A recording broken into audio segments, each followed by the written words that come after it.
स्वस्ति प्रजाभ्यः परिपालयन्तां न्यायेन मार्गेण महीं महिषा गोब्राह्मणेभ्यः शुभमस्तु नित्यं लोकाः समस्ताः सुखिनो भवन्तु। ह्याचा अर्थ काय? लोक सगळे समस्त सुखी व्हावेत ही हा जो आचार विचार आहे हा संस्कृतनी दिलेला आहे।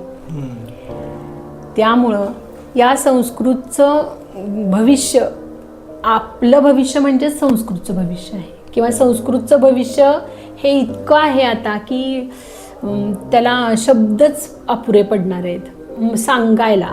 त्यामुळं प्रत्येकाने संस्कृत भाषा शिकावीच, कारण ह्या काय काय म्हणून नाही आहे ह्या संस्कृत भाषेमध्ये। करेक्ट।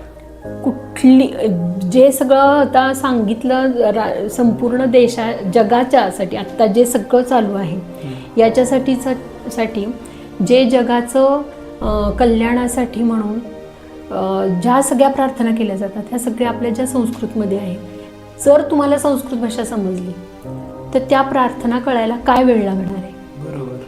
म्हणून म्हटलं स्वस्ति प्रजाभ्यः परिपालयन्तां न्यायेन मार्गेण महिषा गोब्राह्मणेभ्यः शुभमस्तु नित्यं लोकाः समस्ताः सुखिनो भवन्तु।